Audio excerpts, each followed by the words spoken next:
عزیز اور کرم فرما دوست عزیز محمد فاضل خان چانڈیہ مرحوم کے ایصال ثواب اور فاتحہ کل خانی کی محفل میں حاضر ہیں، اور یقیناً یہ وقت بہت کٹھن ہوتا ہے جب کوئی عزیز ہستی دنیا سے رخصت ہو، دائمی جدائی کا صدمہ ہو، وہ چہرہ جس کو دیکھنے کی آنکھیں عادی ہوں، نگاہوں سے اوجھل ہو، اور جن کو دیکھ کر زندگی پر اعتبار ہوتا ہو، ان سے جدائی ہو، یقیناً یہ بہت بڑی آزمائش ہے۔ لیکن ظاہر ہے کہ جو بھی دنیا میں آیا ہے اسے دنیا سے رخصت تو ہونا ہے، جو بھی روئے زمین پر آیا ہے اسے زیر زمین تو جانا ہے، اور جس نے بھی ماں کی گود دیکھی ہے اسے قبر کا منہ تو دیکھنا ہے۔ اس سے فرار تو کسی کو بھی ممکن نہیں ہے۔ یہ تو ممکن ہے کہ لوگ اللہ کو نہ مانے، اللہ کے رسول کو نہ مانے، کتنے بے شمار لوگ ہیں نہیں مانتے، اور یہ بھی ممکن ہے کہ لوگ دین اور مذہب سے بیگانے ہوں، کتنے بے حساب لوگ ہیں نہیں مانتے۔ لیکن موت ایسی حقیقت ہے جو اپنے آپ کو ہر ایک سے منوا لیتی ہے۔ صرف موت کے تصور کا فرق ہے۔ جو اللہ رسول کے ماننے والے، جو دین اور مذہب کے پیروکار، ان کے لیے تو موت ایک عالم سے دوسرے عالم میں جانے کا نام ہے،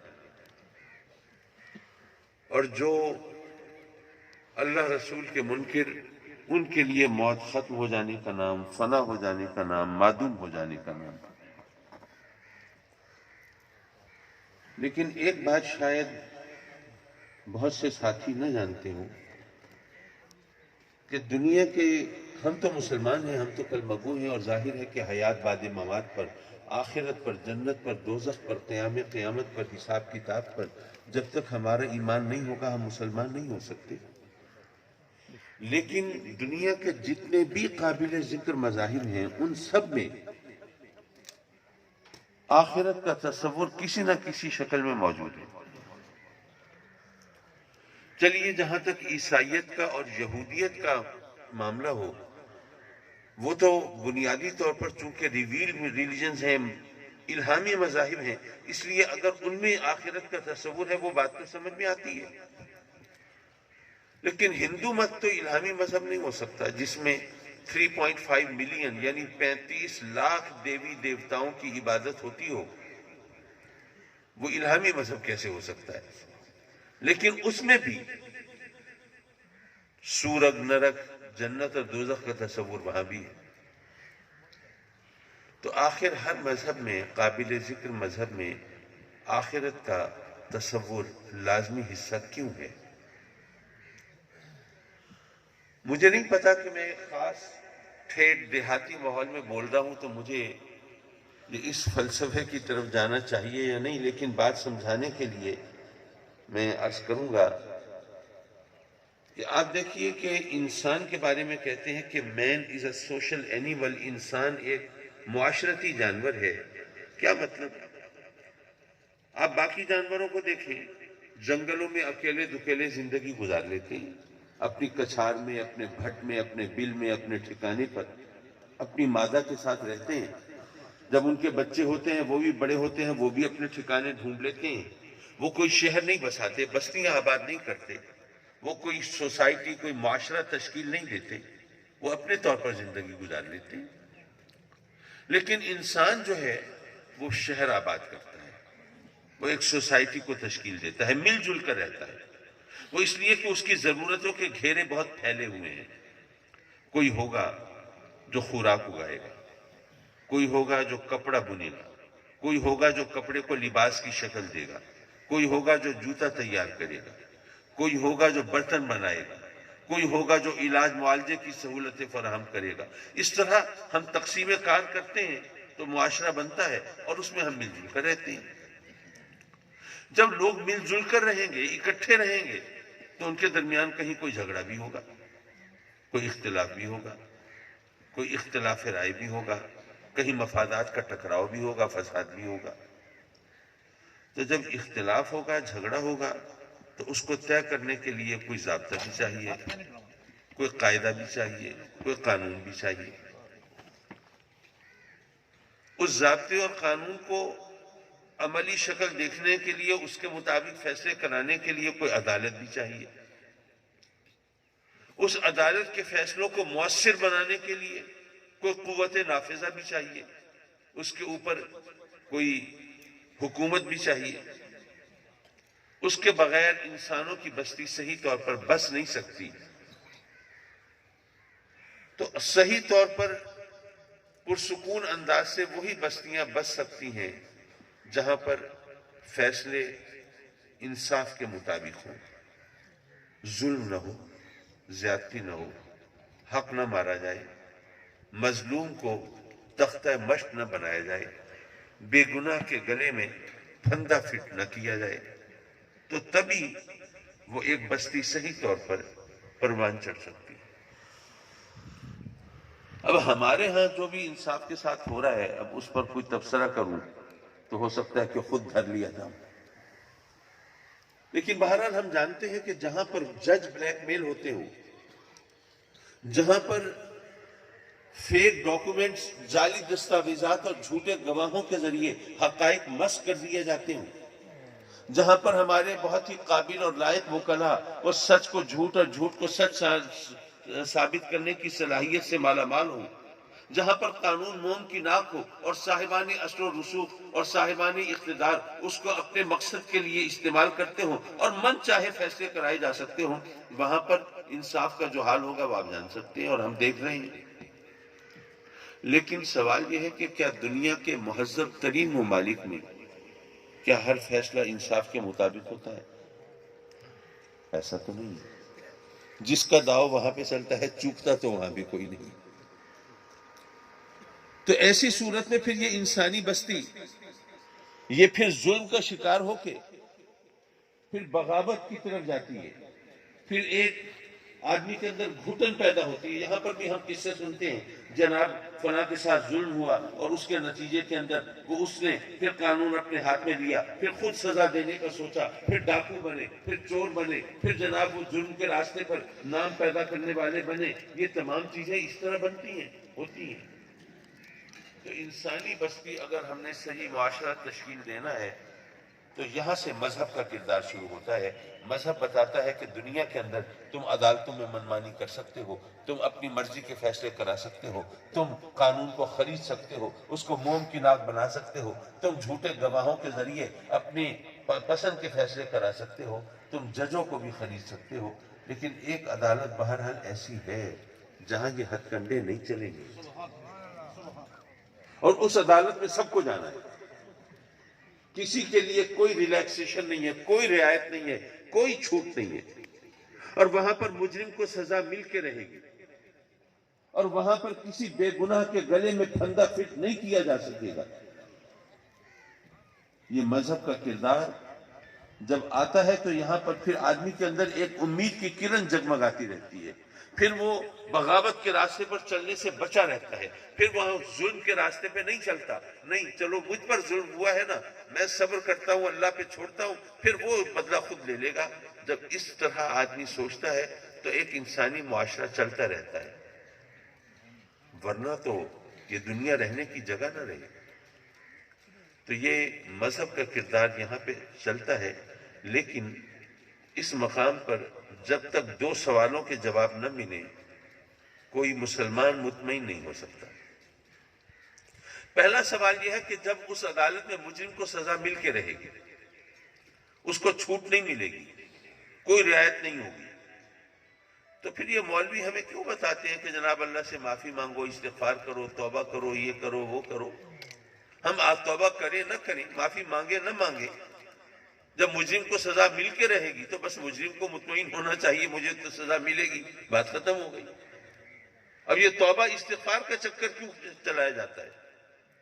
اور دوسرا سوال یہ پیدا ہوتا ہے کہ جب وہاں مجرم کو سزا مل کر رہے گی تو پھر آقا کریم حضور علیہ الصلوۃ والسلام کی شفاعت کا مفہوم کیا ہے؟ ان دو سوالوں کے جواب جب تک نہ ملیں اس وقت تک کہ خلیج تو رہے گی. ویسے تو ٹھیک ہے ہم مسلمان ہیں، جو اللہ رسول کا فرمانا آیا ہم نے جبین نیاز کو جھکا دیا، سر تسلیم کو خم کر دیا، مان لیا. اسلام کا کام ہی یہ ہے کہ وہ طاعت میں گردن جھکا دے. لیکن یہ اسلام ہے جو ہمیں بار بار غور و فکر کی دعوت دیتا ہے. قرآن مجید میں رب کائنات ہمیں بار بار کہتا ہے تم عقل سے کام کیوں نہیں لیتے، تم سوچ وچار کیوں نہیں کرتے. تو جب عقل سے کام لینے کا حکم خود رب کائنات نے عطا فرمایا ہے تو پھر ان سوالوں کے جواب تو چاہیے نا. میں عرض کروں گا، دیکھیے اس کو مثال کے ذریعے سمجھیے. میں یہاں آپ کی خدمت میں حاضر ہوا، اگر خدا نہ خواستہ میں نے کسی کے ساتھ کوئی زیادتی کی ہو تو مجھے سزا ملنی چاہیے. میں نے کسی کا حق مارا ہو تو مجھے قانون کے دائرے میں آنا چاہیے. لیکن جس کا حق میں نے مارا ہے، جس کے ساتھ میں نے زیادتی کی ہے، کیا اس شخص کو آپ یہ حق دینے کے لیے تیار ہیں یا نہیں ہے کہ اگر وہ چاہے تو مجھے معاف کر دے، چاہے تو نہ کرے؟ اچھا، میں اس کی فری ویل کی بات کر رہا ہوں کہ اگر اس کی مرضی ہو تو معاف کرے. ہم یہاں ہمارے ہاں کی طرح نہیں کہ جناب ڈنڈا لے کے کھڑے ہوئے ہیں کر معاف ورنہ تیرے ساتھ یہ ہو جائے گا. اس کی بات نہیں ہو رہی، بلکہ اس کو کھلے دل سے اجازت ہو. ہاں بھئی تیرا اختیار ہے، تیری مرضی ہے، چاہے تو معاف کر دے چاہے تو نہ کرے. اگر یہ اختیار نہ دیا جائے تو پیچیدگیاں ہوں گی. مثلا والدین کے ساتھ اتفاق سے اس کی اولاد نے کوئی زیادتی کر دی، ان کا کوئی حق ادا نہیں کیا. اب اولاد کے ہاتھوں والدین کے ساتھ زیادتی ہوئی، ان کے لیے دکھ کی بات ہے. مزید دکھ یہ ہوگا کہ اب اس کو سزا ملے گی، ان کی وجہ سے ملے گی. اب وہ معافی نہیں کر سکتے، پھر پریشانی ہوگی نا، پھر مسائل بڑھیں گے. تو اس لیے جس کا حق کسی نے اگر مارا ہے تو اس شخص کو یہ اختیار ہو سکتا ہے کہ وہ چاہے تو معاف کرے چاہے تو نہ کرے. تو یہاں پر پھر پتہ چلتا ہے کہ یاد رکھیے حقوق دو قسم کے ہیں، ایک حقوق اللہ ہے، ایک حقوق العباد ہے. جو حقوق اللہ ہے وہ اللہ چاہے گا تو معاف فرما دے گا، لیکن حقوق العباد معاف نہیں ہوں گے جب تک کہ وہ بندہ معاف نہ کرے. حالانکہ رب کائنات قادر مطلق جو چاہے سو کرے، اس کی بارگاہ میں کسی کو دم مارنے کی مجال نہیں. لیکن اس کے باوجود اس نے بھی یہ قانون بنایا ہے کہ حقوق العباد معاف نہیں ہوں گے جب تک کہ وہ بندہ معاف نہ کرے جس کا حق کسی نے مارا ہے. یہاں پر دنیا میں ہم اپنی مونچھوں پہ تاؤ دے کے گردن اکڑا کے سینہ تان کے کیا کہتے ہیں، اپنی بولی میں تڑی لگائے پھرتے ہیں کہ ہم نے اگر کسی کی رقم دبا لی ہے یا زمین ہتھیا لی ہے یا عورت بھگا لی ہے تو ہم سے کون پوچھ سکتا ہے. ہمارے دروازے پہ تو پولیس بھی نہیں آ سکتی، M N As M P S بھی ہماری خوشنودی کے طلبگار ہوتے ہیں. ہم سے تو کوئی پوچھ بھی نہیں سکتا کہ ہم نے کیا کیا کیا نہیں کیا. یہ کمینے ان کی اوقات کیا ہے، حیثیت کیا ہے. اگر ہم نے جو کچھ کر دیا ان کے ساتھ یہ کیا کر سکتے ہیں. دیتے رہیں درخواستیں اور چیختے رہیں اور چلاتے رہیں، کیا فرق پڑتا ہے. یہاں پہ ہم جو چاہیں سو سوچیں، لیکن بہرحال اس عدالت میں جب ہم جائیں گے تو پتہ چلے گا کہ جن کو ہم خاطر میں نہیں لاتے تھے ان کی اوقات کیا ہے، وہاں معلوم ہوگا. لیکن یہاں پر پہلے ایک بات یہ بھی عرض کرتا چلوں کہ ہمارے بہت سے اسکالرز، دانشور ماشاءاللہ سوشل میڈیا پر، الیکٹرانک میڈیا پر لیکچر دیتے سنائی دیتے ہیں کہ جناب وہ حقوق اللہ کی فکر نہ کرو، وہ رحمان ہے، وہ رحیم ہے، وہ ستار ہے، غفار ہے، تواب ہے، کریم ہے، وہ تو کرم فرما دے گا، معاف کر دے گا. اس کی بات نہ کرو. اس کو کیا فرق پڑتا ہے تم نمازیں پڑھتے ہو نہیں پڑھتے، روزے رکھتے ہو نہیں رکھتے. ساری کائنات اس کی بارگاہ میں سجدہ ریز ہو جائے اس کی شان میں اضافہ نہیں ہوتا، اور تمام کائنات اس کی منکر ہو جائے اس کی شان میں کوئی کمی نہیں ہوتی. اس کو کوئی فرق نہیں پڑتا. اس کے حقوق کی فکر نہ کرو. اگر فکر کرنی ہے تو صرف حقوق العباد کی کرو. میں عرض کروں گا کہ یہ بات درست ہے کہ اس کی شان میں کوئی کمی نہیں ہو سکتی کسی کے کسی کام کی وجہ سے، اور اس کی شان میں کوئی اضافہ نہیں کر سکتا کوئی کچھ بھی کر لے. لیکن اس نے فرمایا ہے کہ وہ اگر چاہے گا تو اپنے حقوق معاف فرما دے گا، یہ بھی درست ہے. ایک بات تو اس نے یہ بتا دی ہمیں کہ میرا ایک حق ایسا ہے جو میں معاف نہیں کروں گا. اگر کسی نے میرے ساتھ شرک کیا، میری ذات و صفات میں میرے ساتھ کسی کو شریک ٹھہرایا تو یہ میں معاف نہیں کروں گا. دوسری بات یہ ہے کہ پھر وہ چاہے گا تو معاف فرمائے گا نا، لیکن وہ کیوں چاہے گا؟ ہم نے سرکشی کی ہو، نافرمانی کی ہو، حکم عدولی کی ہو، اس کی بغاوت کی ہو، اس کے احکام کا مذاق گویا اڑایا ہو، ہمیشہ من مانی کی ہو تو وہ کیوں چاہے گا؟ ہم نے اس کے در رحمت پر دستک دینا گوارا نہ کیا ہو اور ہمیشہ اس کے قہر و غضب کو دعوت دی ہو، پھر وہ کیوں چاہے گا؟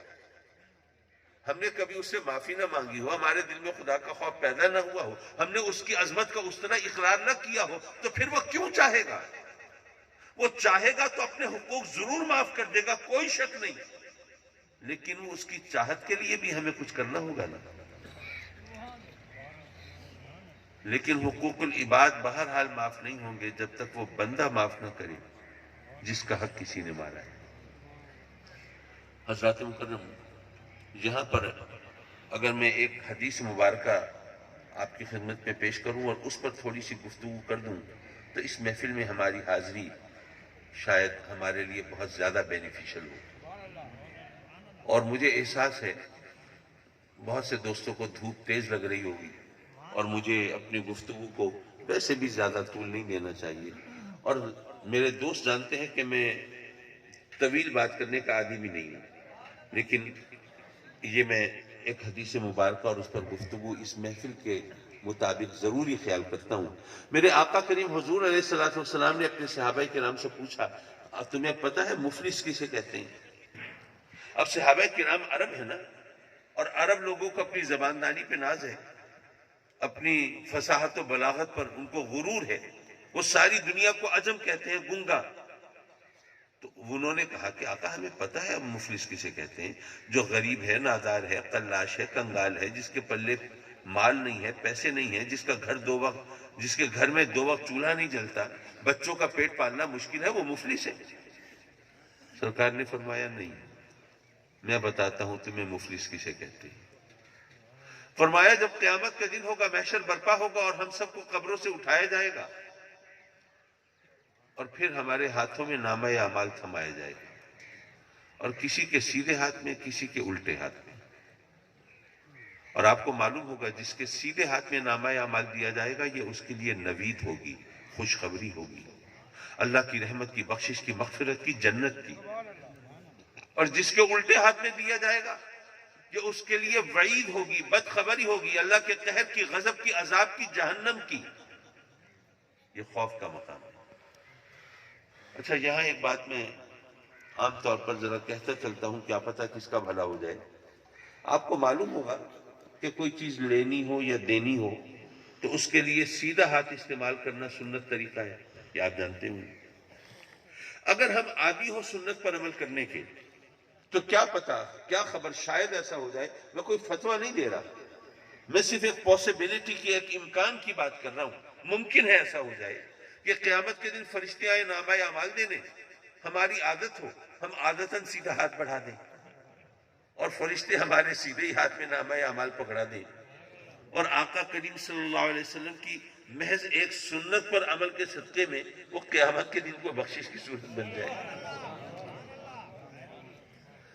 یارو نامہ اعمال تھمایا جائے گا اور پھر جواب طلبی بھی ہوگی، ایکسپلینیشن کال ہوگی، پوچھا جائے گا تو نے رب کی نافرمانی کیوں کی، حکم دولی کیوں کی، گناہ کا راستہ اختیار کیوں کیا، پوچھا جائے گا۔ اچھا، ہم میں سے کچھ لوگ ایسے ہوں گے جو قیامت کے دن محشر میں بھی چوکیں گے نہیں، وہاں پر بھی ماشاءاللہ چالاکی دکھانے کی کوشش کریں گے۔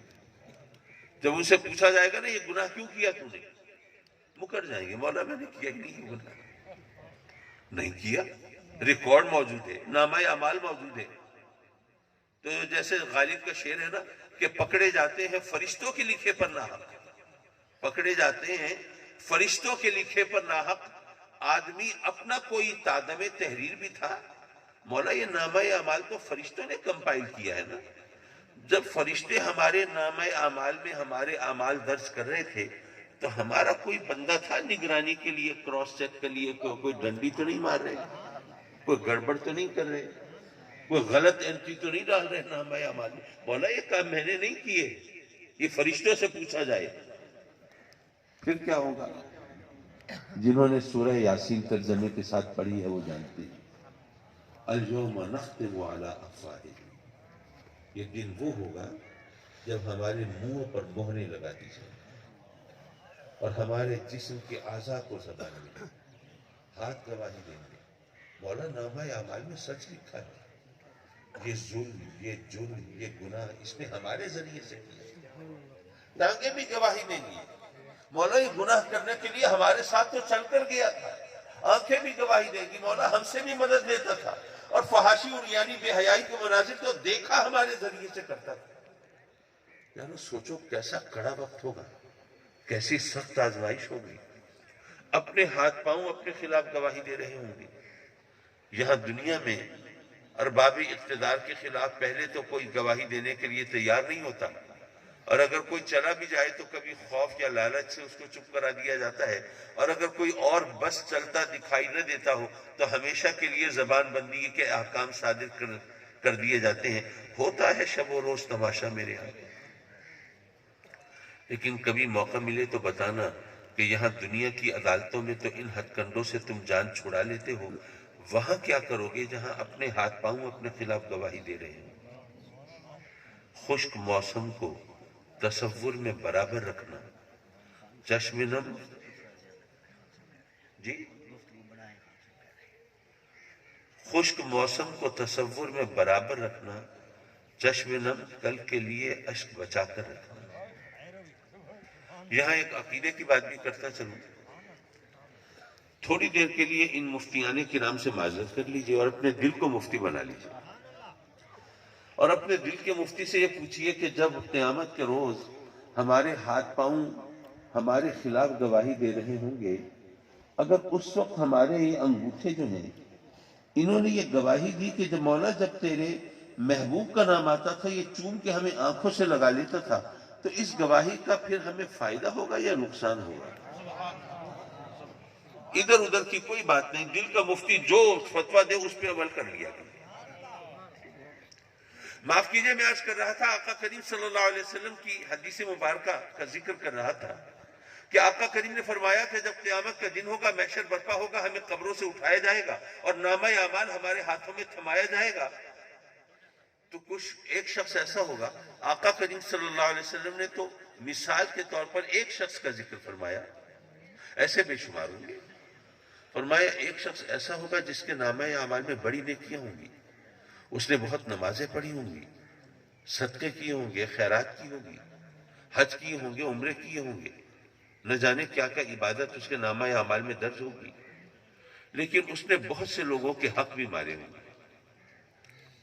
اب وہ وہاں پر میدان محشر میں لوگوں سے حقوق معاف کرانے کے لیے نکلے گا۔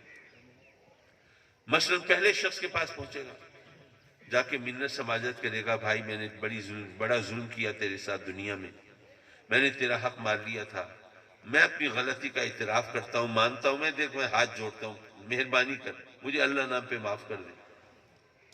وہ کہے گا میاں یہاں اللہ نام پہ معافی نہیں مل رہی، یہاں تو حساب کتاب ہو رہا ہے، ایک ایک چیز تولی جا رہی ہے، ہر چیز کاؤنٹنگ میں آ رہی ہے، تو کہہ رہا ہے اللہ نام پہ معاف کر دے، جا اپنا راستہ پکڑ، اس طرح معافی نہیں ملتی یہاں پہ۔ اب وہ سوچے گا اس طرح تو معافی نہیں ملتی، اب کیا کروں؟ تو مثلا وہ کہے گا کہ دیکھ اچھا ایسا کر، اگر تو یہ اپنا ایک حق مجھے معاف کر دے تو میں اپنے تہجد کا ثواب تجھے دیتا ہوں۔ وہ سوچے گا یار میں تو راتوں کو اٹھا نہیں، میں تو جاگا نہیں، میں تو سجدہ ریز ہوا نہیں، تہجد پڑھے نہیں، تو اگر یہاں بیٹھے بٹھائی ثواب مل رہا ہے تو آئی شوڈ گریب دا اپرچونٹی، مجھے موقع کا فائدہ اٹھانا چاہیے، اس سے ڈیل کر لینی چاہیے۔ وہ اس پر جب رضامندی کا اظہار کرے گا تو اس کے نامہ اعمال سے وہ جو حق تھا اس کا وہ ڈیلیٹ ہو جائے گا، اور ادھر تہجد کا ثواب بھی اس کے نامہ اعمال میں شفٹ کر دیا جائے گا۔ پھر وہ باقی لوگوں سے حقوق معاف کرانے کے لیے نکلے گا، تو جیسے جیسے حق مارے ہوں گے ویسا ویسا ثواب دینا پڑے گا۔ کسی کو نوافل کا ثواب دے کے جان چھوٹ جائے گی، کسی کو صدقہ خیرات کا، کسی کو فرائض کا، کسی کو حج کا، کسی کو عمرے کا۔ آقا کریم صلی اللہ علیہ وسلم فرماتے ہیں کہ جب وہ اس طرح معاف کراتا پھرے گا حق، تو ایک وقت ایسا آئے گا کہ معاف کراتے کراتے حقوق اس کے نامہ اعمال میں تمام نیکیاں جو تھیں انبار لگا ہوا تھا وہ ختم ہو جائے گا۔ اب نیکیاں تو ختم ہو گئیں لیکن کچھ لوگوں کے حقوق ابھی بھی اس کے ذمے ہیں۔ اب کیا کرے؟ اب جائے گا وہ حق معاف کرانے، اب اس کے پاس کوئی نیکی تو نہیں ہے کہ دے کے جان چھڑا لے۔ اب جا کے منت کرے گا، دیکھ میں ہاتھ پاؤں جوڑتا ہوں، تیری منت سماجت کرتا ہوں، میں اپنی غلطی کا اقرار کرتا ہوں، مجھ سے بڑی خطا ہوئی، بڑی لفظوشی، میں کان پکڑتا ہوں، دیکھ خدا کے واسطے مجھے معاف کر دے۔ اس کو وہی جواب ملے گا، میاں یہاں پہ اس طرح معافی نہیں مل رہی، یہاں تو ہر چیز ریکارڈ پہ ہے، یہاں پہ تو کھاتے کھلے ہوئے، حساب کتاب ہو رہا ہے، جا اپنا راستہ پکڑ۔ اب دیکھے گا اس طرح تو معافی نہیں ملتی، تو اب کیا کروں؟ پھر اسے ایک ترکیب سوجے گی، اس سے کہے گا اچھا چل ایسا کر، اگر تو یہ اپنا حق یہ مجھے معاف کر دے تو پھر میں یہ تیرے نامہ اعمال میں یہ جو گناہ ہے، یہ میں سوچے گا نا بھی اس میں سے کون سا میں افورڈ کر سکتا ہوں لینا، تو یہ جو گناہ ہے یہ میں اپنے ذمہ لے لیتا ہوں۔ تو مثلا وہ بندہ سوچتا ہے کہ یار میرا نامہ اعمال ہلکا ہوتا ہے، ایک گناہ سے جان چھوٹتی ہے، تو چلو پھر مجھے موقع سے فائدہ اٹھانا چاہیے۔ جیسے ہی وہ رضامندی کا اظہار کرے گا تو وہ اس کا گناہ ادھر شفٹ ہو جائے گا، ادھر اس کا حق ڈیلیٹ ہو جائے گا۔ آقا کریم صلی اللہ علیہ وسلم فرماتے ہیں کہ جب وہ تمام حقوق معاف کرا کے فارغ ہوگا تو اس کی جو نیکیاں تھیں ابتدا میں وہ تو پہلے ہی ختم ہو چکی ہیں، لیکن اب وہ معاف کراتے کراتے جو لوگوں کے گناہ اپنے ذمہ لے گا تو اس کے نامہ اعمال میں گناہوں کا انبار لگا ہوا ہوگا۔ میرے آقا کریم صلی اللہ علیہ وسلم فرماتے ہیں کہ وہ شخص ہوگا مفلس۔ حدیث تو ہم نے سن لی، سبق کیا ملا؟ سبق یہ ملا کہ ہم دنیا میں مال بناتے ہیں، زمین جائیداد بناتے ہیں، بینک بیلنس بناتے ہیں اور سمجھتے ہیں کہ یہ ہماری کمائی ہے، لیکن حدیث سے پتہ چلا کہ اصل کمائی تو نیکی ہے، اصل کمائی نیکی ہے۔ اگر ہم اس حقیقت کو پلے باندھ لیں اور ذہن نشین کر لیں اور پوری طرح سمجھ لیں تو پھر ہمارے لیے بہت سی چیزیں آسان ہو جائیں گی، پھر نیکی کمانا ہمیں آسان لگے گا نا۔ آپ سوچیے مال کمانا، مال آسان تو نہیں ہے، اس کے لیے محنت کرتے ہیں، مشقت کرتے ہیں، دن رات ایک کرتے ہیں۔ جناب مال کمانے کی فکر میں شوگر ہو جاتی ہے، بلڈ پریشر بڑھ جاتا ہے، دن کا چین برباد ہو جاتا ہے، راتوں کی نیند اڑ جاتی ہے۔ اچھا یہ بھی عجیب مذاق ہے، مال کمانا بری بات نہیں ہے، ظاہر ہے مال کمائیں گے تو ہم عزت سے سکون سے زندگی گزار سکیں گے، لیکن مال کس لیے کماتے ہیں؟ اپنی راحت کے لیے، اپنے سکون کے لیے۔ ہمارے پاس کچھ پیسہ ہوگا تو کوئی بیماری آئے گی تو ہم اس کا علاج کرا سکیں گے، اگر کوئی اور مشکل آئے گی تو اس کا حل تلاش کر سکیں گے، سخت گرمی پڑ رہی ہوگی تو اے سی لے سکیں گے، بجلی کا بل بھی بھر سکیں گے۔ مال کماتے ہم اپنی سہولت کے لیے، آرام کے لیے، تو یارو ہمیں مال خرچ کر کے آرام خریدنا تھا، ہم سے غلطی یہ ہوئی، مغالطہ یہ ہوا کہ ہم نے اپنا آرام بیچ کے مال خریدنا شروع کر دیا ہے، یہ ہوئی ہے غلطی۔ اگر اس غلطی کی ہم نشاندہی بر وقت کر لیں تو پھر ہم خسارے میں نہیں رہیں گے۔ بہرحال معاف کیجئے، بات دور نکل گئی۔ میں یہ عرض کر رہا تھا کہ اصل کمائی نیکی ہے۔ جب ہم مال کو کمائی سمجھتے ہیں تو اس کے لیے دکھ ہٹانا ہمارے لیے کوئی مشکل نہیں ہوتا۔ مثلا سخت سردی کا موسم ہے، فرض کیجئے ابھی سردی پڑی تو ہے لیکن اتنی شدید نہیں پڑی، فرض کیجئے بڑے کڑاکے کی سردی پڑتی ہو اور رم جھم کا سما ہو اور جخ بستہ ہوائیں ہوں اور جناب سردی سے برا حال ہو، اور آپ فرض کیجئے آپ کی دکان ہے، آپ دکان پر بیٹھے ہیں، اب رات اتر رہی ہے، اب آس پاس کے دکانداروں نے دکانیں بند کرنا شروع کی، آپ نے سوچا یار یہ دکانیں بند کر کے جا رہے ہیں، اگر میں ذرا حوصلہ کروں، ہمت کروں، سردی تو ہے، ذرا بکل شکل مار کے کوئی انگیٹھی دہکا کے ذرا بیٹھ جاؤں تو اب جو گاہک آئے گا اور دکانیں تو بند ہوگی، میرے پاس آئے گا تو مجھے 2 پیسے زیادہ کمانے کا موقع مل جائے گا۔ آپ نے ایسا ہی کیا، 2 گھنٹے دکان بعد میں بند کی تو بے شک سردی تو لگی، سب کچھ ہوا، لیکن وہ آپ کی سوچ کے مطابق جو بھی گاہک آیا آپ کے پاس آیا، آپ نے 2 پیسے زیادہ کما لیے، خوش گھر جا رہے ہیں، شکایت نہیں کر رہے۔ لیکن بعض اوقات شکایت کر رہے ہوتے ہیں، یار وہ اس بندے کے گھر جانا تھا نا، یار میں چلا تو گیا لیکن پھنس گیا یار، وہاں جا کے نماز پڑھنی پڑ گئی۔ اس طرح کرتے ہیں۔ اگر ہم نے نیکی کو کمائی سمجھا ہوتا تو 2 پیسے کمانے پہ اتنے خوش نہ ہوتے جتنا نیکی کمانے پہ ہمیں خوشی ہوتی۔ اور اس کا ایک اور نتیجہ بھی ہے، وہ کیا؟ دیکھیے یہاں کورونا کی وجہ سے ویسی مصیبت ہے، اور ہمارے ملک میں تو بے روزگاری اور غربت نے ویسی جینا حرام کیا ہوا ہے، اللہ تعالیٰ رحم کرے۔ تو فرض کریں کہ کسی شخص کو موقع ملا، دبئی چلا گیا، اس کو کوئی اچھی جاب بھی مل گئی۔ ویسے میں یہ وضاحت کرتا چلوں، آج کل سعودیہ میں، دبئی وغیرہ میں کمائی کے لیے جانا کوئی عقل مندی نہیں ہے، خود وہاں کے لوگوں کے لیے بے روزگاری پھیلی ہوئی ہے۔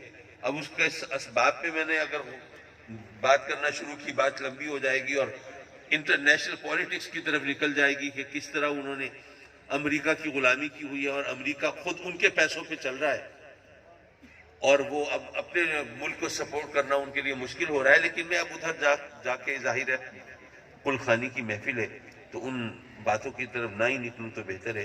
لیکن میں صرف ایک مثال ہی دے رہا ہوں نا، بات سمجھانے کے لیے، کہ کوئی شخص دبئی گیا، وہاں پہ جناب کسی اچھی فرم میں اس کو جاب مل گئی، تنخواہ ملی، تو اس نے سوچا کہ یار میں تو یہاں پہ رہ رہا ہوں اپنے دوستوں کے ساتھ، تو میرا خرچہ کچھ نہیں ہے، کھانا بھی ان کے ساتھ کھا لیتا ہوں، رہائش بھی ان کے ساتھ ہے، لیکن وہاں گھر سے چلا تھا تو قرضہ اٹھا کے کرایہ لیا تھا، اور وہاں تو بڑے حالات خراب ہیں۔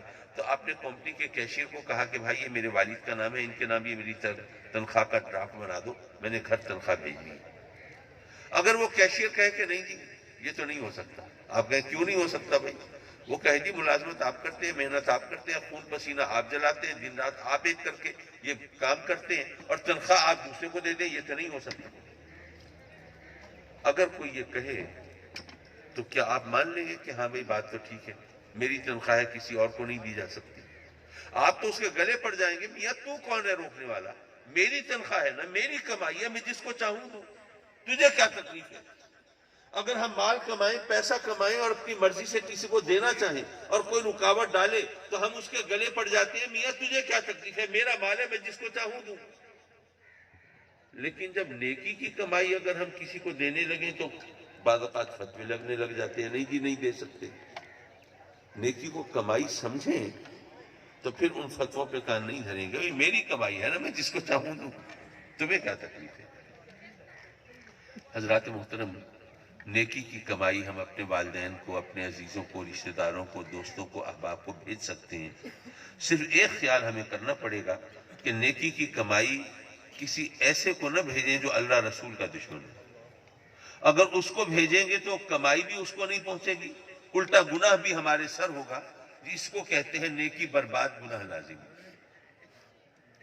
حضرات مکرم، ایسے میں ایک بات میں مزید آپ کو بتاتا چلوں کہ ایسا بھی تو ہو سکتا ہے کہ اللہ کا کوئی نیک بندہ ہو، محبوب بندہ ہو، مقبول بندہ ہو، اور اس کے ذمے کسی دوسرے کا حق ہو۔